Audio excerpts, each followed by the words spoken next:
Everyone says a photo has a story worth more than 1,000 words. People may use photography as a form of art, while others may do it as a hobby, which I do. They have a large value to a person since it symbolizes a memory that our eyes may see, but something we may want to remember years from that day. Photography is used to connect us with people or events from the past. It depicts more than just a photo. It can include a story that our eyes will tell to our future generation. With just a few snapshots, it's a way to display something that is unique to us with a deeper emotional meaning. My favorite trip that I have been on was when I went to Taiwan. It's a trip I remember because since I've only been there once, I like to look back at the photos I took during the trip.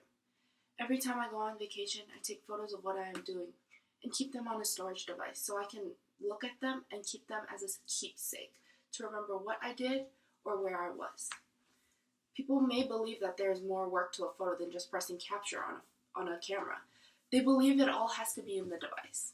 Actually, the photographer has to do all the work, and the camera does the minimal work. It is up to them on how they want to express what they see and how they are seeing it. It is not as hard as everyone else may describe this form of art. I hope to share photography with you today by first going over the invention of the camera, photography, and explaining the artistic value of an image. Second, I will go over how it compares from the time it was invented to what it is today. Third, I will go over how to use photography and to make it your best weapon so you can use it wherever you want and whenever you want. So, let's start with the history of a camera. Photography is defined as the art of taking photos by using a camera. Producing a photo in the 1800s wasn't as simple as it is today. According to the World Atlas, the development of photography was a result of science and proficiency. The first camera was first developed after many experiments with lighting and is seen as a shortcut since it could duplicate what people back in the day painted or sculpted. According to Britannica, the first experiment was performed by an inventor. His name was Nicephore Niepce. He was located in Paris. His attempt at photography was using the sun and using a camera and pewter plate that would print an image on silver chloride after many exposures from the sun. This procedure didn't produce the best photos due to the long exposure time, so it was the beginning of photography for inventors after. And this allowed many inventors after to improve the use of photography. The next form of photography was the most successful form, daguerreotype, invented by Jacques Mar Daguerre and Niepce's son from the first inventor. An image would be produced with a copper plate coated with silver iodide and exposed to the light and camera. And then the unexposed areas would need table salt in order to make the image permanent. This was the most successful form. These experiments led to many improvements of the camera.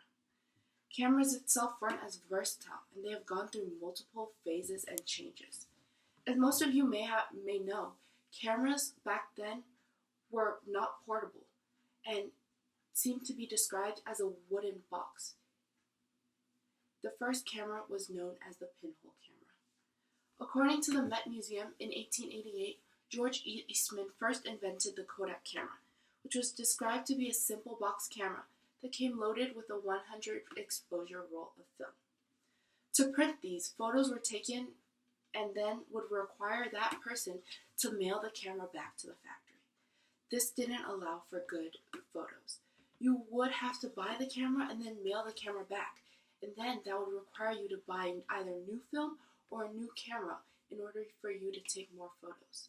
But this was the new development of making photography accessible to millions of people, since it was lightweight and versatile.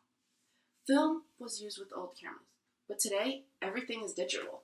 We may use photos that were taken on digital cameras and result with many pixels, or sometimes photos were developed in black and white, but today every image is developed in color. We see so many things with our eyes in color. Photos were not taken on digital cameras back then, so the photos were not in the highest resolution. A film camera stored with the image on a film, while the camera stores had to develop it on a memory card. Today, cameras are very easy to use. We buy a camera, or we can use our mobile device and take a snapshot, and there's our photo. According to Petapixel, if if you wanted to choose between analog and digital, they both have their advantages and advantages. Digital is much more expensive compared to analog, but the features of the camera are so much better with digital.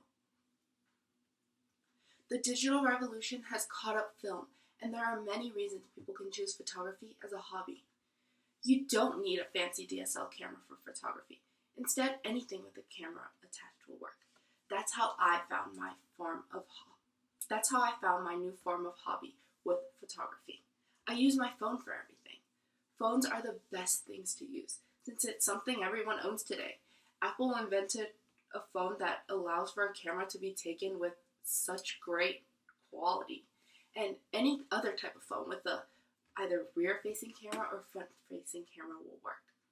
According to Photography Life, a dedicated camera is quote-unquote overkill. Phones are better than dedicated cameras. To make your own art, any kind of photography that fits you can be used. This can vary with any type of phone, a camera, or even instant cameras that are now made. With finding the particular object you want, the right type of lighting, details, similar art, and most importantly, your own patience on how to take a photo, either just waiting there to get your perfect snapshot or waiting for the perfect moment, your perfect photo can be taken. We can use each of the photos that we take to create our own unique story of what happened at this place or in the moment.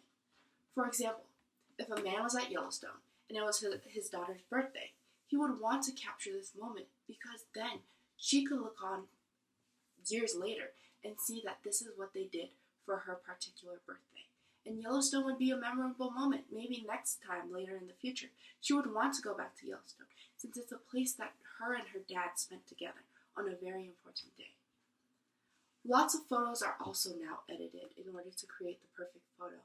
Lots of our social media, you see photos that we depict as like, oh, this is perfect. I want to take a photo like this. But also, it can mean play mind games with you, like how people depict women today, like perfect bodies, perfect shape. Oh, she's at the perfect weight, but it might not actually explain how women are actually depicted because lots of it are edited.